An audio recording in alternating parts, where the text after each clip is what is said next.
Hello guys, welcome to my channel Educational Boost, and this is Pitul Kumari and today topic is the 8086 microprocessor। जी हाँ, आज हम computer science engineering diploma की chapter 2 को पढ़ेंगे 8086 microprocessor. तो बिना time को वेस्ट किए वीडियो को स्टार्ट करते हैं। और वीडियो को स्टार्ट करने से पहले जो भी मेरे चैनल पे न्यू है वो मेरे चैनल को सब्सक्राइब ज़रूर करें एंड बेल आइकन को ज़रूर प्रेस करें ताकि आने वाले आपको नेक्स्ट अपडेट आपको मिले। तो वीडियो को स्टार्ट करते हैं। तो हमारा सिलेबस जो है वो है सबसे फर्स्ट कि 8086 माइक्रो प्रोसेसर, जिसमें आज हम डिस्कशन करेंगे इंट्रोडक्शन टू 8086 माइक्रो प्रोसेसर कि 8086 माइक्रो प्रोसेसर क्या है। सेकंड कि माइक्रो प्रोसेसर आर्किटेक्चर, कि उसके आर्किटेक्चर क्या है, जिसमें एड्रेसिंग मोड एंड और भी चीज़ को हम लोग आज डिस्कशन करेंगे। तो आज हम इस वीडियो में दो टॉपिक को कवर करेंगे। तो चलिए करते हैं इंट्रोडक्शन टू 8086 microprocessor.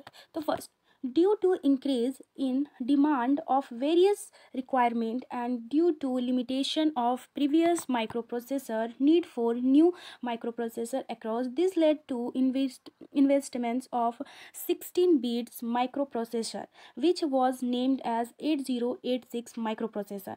तो सबसे पहले कि इंट्रोडक्शन जो 8086 माइक्रोप्रोसेसर है वो 16 बिट की होती है, जिसे हम 8086 माइक्रोप्रोसेसर कहते हैं। और ये नाम Intel corporation in the year 1978 में दिया गया है। 1978 में इंटेल कॉर्पोरेशन के द्वारा दिया गया है। 8086 माइक्रोप्रोसेसर की हम कुछ फीचर्स को देखेंगे। तो इसके फीचर से first, it is a 16 bit microprocessor and it's mean that is can process 16 bit data. ये 16 बिट की माइक्रोप्रोसेसर है जो 16 बिट डेटा को ट्रांसफॉर्म करती है, यानी कि प्रोसेस करती है। Second, on the register such as arithmetic logic unit ALU का फुल फॉर्म होता है arithmetic logic unit, are of 16 bit data bus, are of 16 bit data bus जो है ये रजिस्टर वो भी कितनी बीट की होती है, तो वो भी 16 बीट रजिस्टर की होती है। नेक्स्ट पॉइंट है उसका कि it is available in 3 various data in 5 MHz frequency, 8 MHz frequency and 10 MHz frequency. इसके पास जो है और 8086 माइक्रो प्रोसेसर जो है पॉइंट है कि it has 26 interrupts option available. जो 8086 माइक्रो प्रोसेसर है उसके पास 256 इंटरप्ट्स ऑप्शन अवेलेबल होता है। Second, it made up of 29,000 transistor, ये 29,000 ट्रांजिस्टर बना सकता है। Third, it consist of an instruction queue that is capable of storing 6 instruction eight a time. ये एक साथ में 6 इंस्ट्रक्शन क्यू को अपने पास स्टोर कर सकता है। And it support the concept of pipelining. जो 8086 है माइक्रो प्रोसेसर है वो पाइपलाइनिंग बेस है। And it operate in 2 modes, first minimum mode and maximum mode. Next है हमारा it support the concept of memory segmentation, ये मेमोरी सिगमेंटेशन को भी सपोर्ट करता है। And it present in form of IC containing 40 pins. अब हम देखेंगे एक comparison between 805 and 806 micro processor. आपने इससे पहले पढ़ा होगा कि 805 माइक्रो प्रोसेसर, तो दोनों में क्या कंपेयरिंग है। तो फर्स्ट कि इट इज़ 18 बिट, जो हमारा 8086 माइक्रो प्रोसेसर है वो 8 बिट बेस होता है, और जो 8086 माइक्रो प्रोसेसर है वो 16 बिट बेस होता है।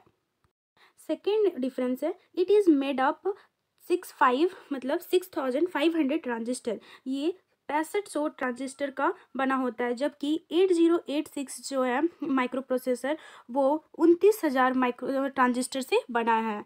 एंड पॉइंट है हमारा कि it does not support pipelining concept. 8085 micro processor जो है वो पाइपलाइनिंग को सपोर्ट नहीं करता है, जबकि 8086 माइक्रो प्रोसेसर पाइपलाइनिंग बेस्ड है कंसेप्ट है।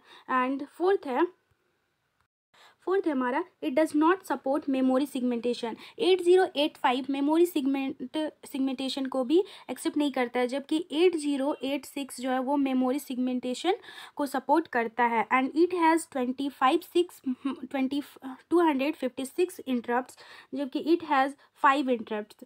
8085 के पास मात्र 5 इंटरप्ट्स होता है, जबकि 8086 के पास 256 इंटरप्ट्स होता है। And address bus of 16 bits, जबकि यहाँ पे एड्रेस बस जो होता है वो 20 बिट्स का होता है।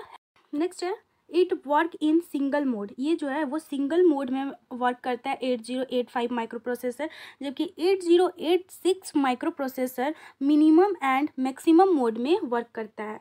8085 microprocessor can access 64 KB memory. ठीक है, ये 64 KB किलोबाइट मेमोरी हो सकता है, लेकिन जो इट कैन एक्सेस 1 MB, ये 1 मेगाबाइट मेमोरी एक्सेप्ट करता है। एंड ये मैक्सिमम फ्रीक्वेंसी जो इसका होता है वो 3 होता है, जबकि इसका मैक्सिमम फ्रीक्वेंसी 10 होता है। अब हम देखेंगे कि concept of memory segmentation. Memory segmentation क्या होता है? तो first, memory segmentation is a process in which the main memory of computer is divided in various segments. Each segment has its own base address. Memory के पास बहुत सारा जो process है उसमें सिगमेंटेशन जिसमें मेन मेमोरी जो हो रहा है कंप्यूटर में वो डिवाइड करता है वेरियस सेगमेंट में। ठीक है, तो segmentation is used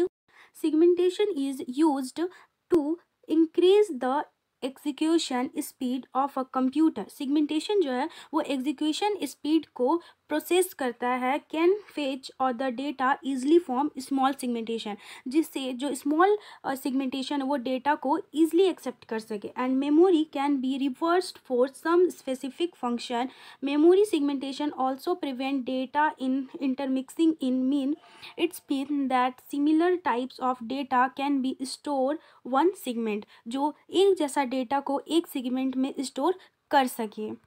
अब हम बात करेंगे कंसेप्ट ऑफ पाइपलाइनिंग कि क्या है ये पाइपलाइनिंग। तो in the early microprocessor only one operation was execute at a time. Once the execution got completed, the जो माइक्रो प्रोसेसर है वो एक टाइम में एक ही ऑपरेशन को एग्जीक्यूट कर पाता था, but fetching of second instruction and start this increase the waiting process of ALU and ultimately it affect the overall speed of computer in advance। जो हमारा पाइपलाइनिंग कंसेप्ट है जिसमें कि जो इंस्ट्रक्शन था वो एक टाइम में एक ही इंस्ट्रक्शन को प्रोसेस कर सकता था, उसको वेटिंग करना पड़ता था जब तक उसका दूसरा प्रोसेस ना आ जाए, मतलब अर्थमेटिक लॉजिक ना करे। लेकिन अब ऐसा नहीं था, पाइपलाइनिंग आने से ये प्रोसेस खत्म हो चुका था, अब वो एग्जीक्यूट कर सकता था एक साथ दो प्रोसेस को। फिर था in advance microprocessor starting from 8086 concept of pipelining is introduce according to this features. ये इंट्रोड्यूस करता है अकॉर्डिंग टू दिस फीचर्स को कि fetching of next instruction data and begins even the before and before the completion of first operation or execution in ALU. By the time result of first execution of format the next instruction and data are ready to get entered into ALU. The instruction queue present in 8086 can store 6 per fetch and instruction at a time, hence the speed of processor in increased immediately. ठीक है, इसमें क्या होता था कि operation जो था उसको पहले वेट करना पड़ता था कि जब तक उसको दूसरा इंस्ट्रक्शन ना मिले तब तक वो एग्जीक्यूट नहीं करता था। लेकिन जब पाइपलाइनिंग प्रोसेस आया तो वो क्या हुआ कि वो एग्जीक्यूशन कर सकता है, जब नेक्स्ट रिजल्ट मिल रहा है तो फिर लास्ट वाला जो है वो एग्जीक्यूट कर रहा है। अब हम देखेंगे architecture of 8086 microprocessor. 8086 microprocessor का आर्किटेक्चर। तो फर्स्ट के architecture of 8086 microprocessor is divided into two part, that is BIU and EU। ठीक है, EU। Second, BIU stand for bus interface unit, whereas U is stand for execution unit. ठीक है, जो BIU है वो बस interfaces unit है, जबकि E जो है मेरा EU ये है एग्जीक्यूशन यूनिट। तो ये है आर्किटेक्चर 8086 माइक्रो प्रोसेसर के आर्किटेक्चर, जिसमें आपको फुल फिगर दिख रहा होगा। ठीक है, तो ये है डायग्राम, जिसमें इधर साइड में मेमोरी इंटरफेसेस है और ये इंस्ट्रक्शन सिस्टम है, जो कि इंस्ट्रक्शन सिस्टम क्यू है, और ये सारा कुछ ऑपरेशंस है। एंड यहाँ पे अर्थमेटिक लॉजिक ऑपरेशन यूनिट है, जो कि ये कंट्रोल कर रहा है सिस्टम को। एंड यहाँ से अर्थमेटिक लॉजिक हो रहा है, मतलब कैलकुलेशन। एंड देन ये ऑपरेशन फ्लैग है, जो कि फ्लैग कर रहा है, और ये सारे आपके इंस्ट्रक्शन है। तो एक एक करके हम इस फिगर के हर एक डायग्राम को डिस्कशन करेंगे। तो हमारा फर्स्ट है BIU। BIU जो है बस इंटरफेसेस यूनिट, जो वो मेन फंक्शन होता है। ठीक है, of this part is to fetch data and instruction. This is part also store the data into the storage elements और register. Hence, rewriting so reading of data is the primary function of BIU. BIU consists of several parts such as instruction, queue, data bus and address bus. जो BIU है ये 3 part से consist होता है। पहला है Q, data bus and address bus, और ये जो है वो रीडिंग एंड राइटिंग करता है ऑल डेटा को। तो इंस्ट्रक्शन क्यू क्या होता है? Primary function of this block is to decode the instruction and send the signal to the control unit regarding its function. Secondary function is to store the prefetching instruction is called instruction queue. जो भी block में decode हो रहा है instruction and send कर रहा है signal को कंट्रोल यूनिट के पास, जो रिगार्डिंग कर रहा है फंक्शन को, उसी को हम लोग बोलते हैं instruction queue. Data bus B है हमारा डेटा बस। डेटा बस क्या है? It is a pathway through which data can be send from one part to the process to other part of the process to other part to the process. It is the 16-bit size, which is mean that 16-bit data be carried at a time. जो data bus है ये क्या है? ये send करता है other process को part by part, और ये प्रोसेस होता है पार्ट बाई पार्ट, एंड ये 16-bit डेटा पे काम करता है। ये 16-bit डेटा को कैरी कर सकता है। नेक्स्ट है एड्रेस बस। एड्रेस बस क्या है? It is pathway that is guide that data bus. ये एक पाथवे है जो गाइड करता है डेटा बस को and why any information store in the memory a certain address is allocated to that part of the memory where is information is store. ये कहाँ पे जो इन्फॉर्मेशन है वो स्टोर हो रहा है, इस चीज़ को भी ये पता करता है, गाइड करता है। Address bus is use to guide the data bus and the particular address from where the information or data need to fetch। ये जो है ये पार्टिकुलर डेटा को मतलब गाइड करता है कि कौन सा हम लोग का जो इन्फॉर्मेशन है वो कहाँ फेच हो रहा है एंड डेटा कहाँ स्टोर हो रहा है। अब हम डायग्राम में जो EU ये सब सिग्नल्स देखे थे वो सिग्नल रजिस्टर्स है। तो उस रजिस्टर को हम लोग पढ़ते हैं। EU जो है वो EU स्टैंड फॉर होता है execution unit. It is perform 3 function. First, it tell BIU to fetch instruction, and it also specify the place or address from the where information should be fetched। ये भी क्या करता है कि instruction को place में स्पेसिफाई करता है कि इंफॉर्मेशन कहाँ फेच हो रहा है। Now second point है, it is used to decode the instruction and send the decode information to control unit। ये क्या करता है? जो इंस्ट्रक्शन सेंड हो रहा है और डिकोड हो रहा है इंफॉर्मेशन, उसको कंट्रोल यूनिट तक सेंड करता है।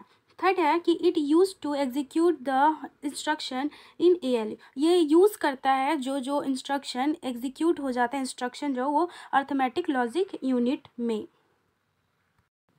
नेक्स्ट है EU consists of various types of register such as flag register, general purpose register, ALU, and control system from these some other register such as a briefly description as all register are as follow।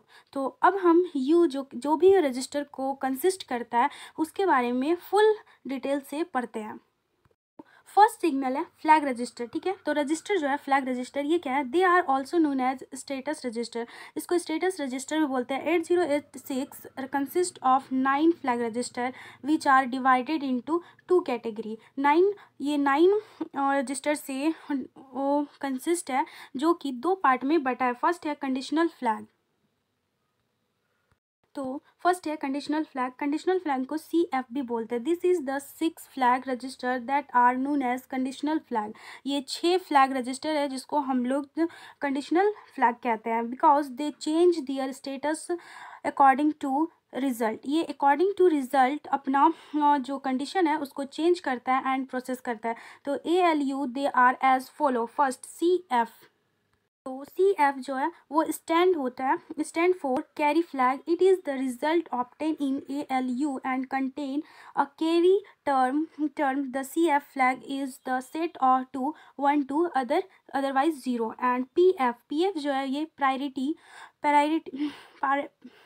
Priority flag है, जो कि it is the result contain the even number of first and then PF flag is set to 1, otherwise it is reset to 0। and GF stand for zero flag. It is result obtained in ALU 0, then 2F it is set 1, otherwise it is reset to 0।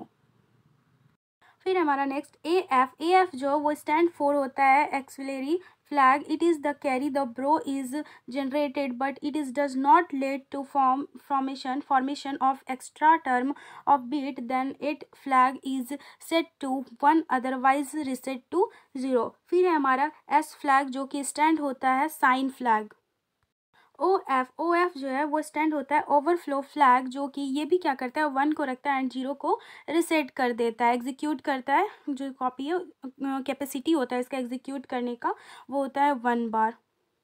अब है control flag. Control flag क्या है कि these are the 3 flag in 8086 that is use to perform controlling operation. ये 3 flag होता है जो कि होता है इसका परफॉर्म करता है कंट्रोलिंग द ऑपरेशन।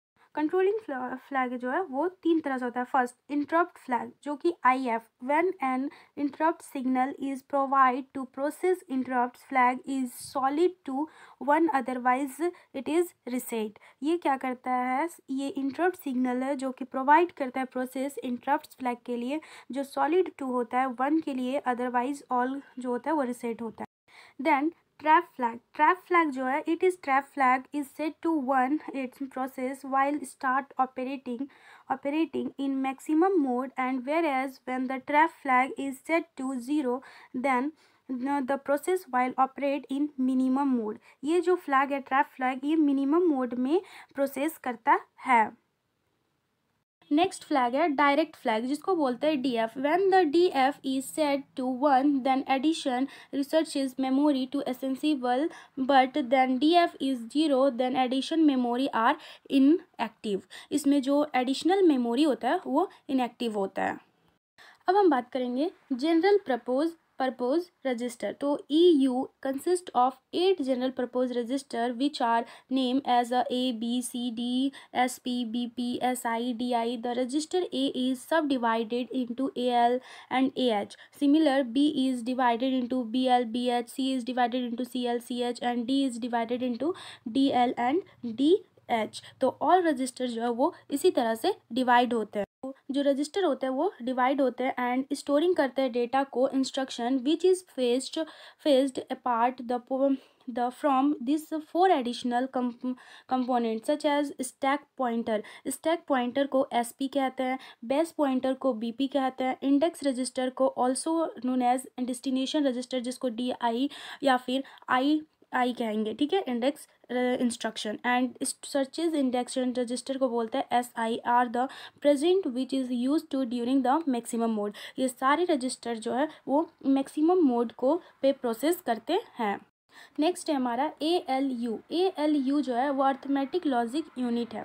तो अर्थमेटिक लॉजिक यूनिट जो है वो क्या है, it is stand for the arithmetic logic unit. It is used to perform several arithmetic operation such as addition, subtraction, division, multiplication and modular division. ये क्या है, ये जो है अर्थमेटिक लॉजिक यूनिट है वो क्या करता है, ऑल ऑपरेशन करता है, addition, subtraction, division and multiplication all to all, and it is also perform logical operations such as and, or and not। ये सारा क्या है कि सारा लॉजिकल इंस्ट्रक्शन यानी लॉजिकल तो अर्थमेटिक तो लॉजिकल ऑपरेशन के। एंड नेक्स्ट है कंट्रोल यूनिट। कंट्रोल यूनिट क्या है? It is the also known as control system. It is perform all controlling action such as acting, ठीक है, एक्टिंग एंड डी। नेक्स्ट है हमारा ALU। ALU जो है ये अर्थमेटिक लॉजिक यूनिट है और ये किस लिए यूज़ किया जाता है? तो ऑल अर्थमेटिक ऑपरेशन के लिए, जैसे addition, subtraction, division and multiplication, ये सारी चीज़ के लिए यूज़ किया जाता है ALU को। And it also operation logical operation, ठीक है, इसको हम लोग लॉजिकल ऑपरेशन भी कहते हैं क्योंकि ये एंड और नॉट, नॉर, इट इसको भी करते हैं। नेक्स्ट है हमारा कंट्रोल यूनिट। कंट्रोल यूनिट क्या है कि it is also known as control system. It perform all controlling action. ये क्या करता है ना, कंट्रोल यूनिट जो है वो कंट्रोल ऑपरेशन, ये एक कंट्रोलिंग करने का काम करता है सिस्टम में, जिसको हम लोग कंट्रोल यूनिट कहते हैं। It is also perform coordination between the various part of process. ये वेरियस पार्ट में भी कंट्रोलिंग करने का काम को। नेक्स्ट है हमारा, नेक्स्ट टॉपिक है हमारा सिगमेंट रजिस्टर। सिगमेंट रजिस्टर क्या है? BI बस इंटरफेसेस यूनिट जो है वो कंटेंट होता है 4 या 16 बिट सिगमेंट रजिस्टर से, जिसको हम लोग such as ES, CS, DS and SS कहते हैं। Each segment register are use to hold data and information during the maximum mode. जो भी मैक्सिमम मोड में डेटा होल्ड किए होता है और जो इन्फॉर्मेशन होता है उस चीज़ के लिए इसका यूज़ होता है सिगमेंट रजिस्टर का, जिसमें ES stand for the extra segment, CS stand for the correct segment and DS stand for the data segment and SS stand for the stack segment. These register get activities only during maximum mode when complex operation it is to be performed. ये जितने भी है ये during maximum mode में जब होता है तभी इस डेटा को, ये इन्फॉर्मेशन को सेगमेंट में स्टोर कर सकता है। तो थैंक यू फ्रेंड्स, ये वीडियो पार्ट 1 था जिसमें हम लोगों ने सेगमेंट रजिस्टर तक ही कवर किया। नेक्स्ट वीडियो में हम पार्ट 2 में हम देखेंगे कि इसके आगे जो भी हमारा सिलेबस है 5th सेम का उसको कंप्लीट करेंगे। तो थैंक यू। मेरी वीडियो को लाइक, शेयर एंड सब्सक्राइब ज़रूर करें एंड फुल वॉच करें, वीडियो को लास्ट तक वॉच करें एंड जो भी डाउट हो वो कमेंट में मुझसे पूछे, मैं उसका आपको आंसर करूँगी। Thank you.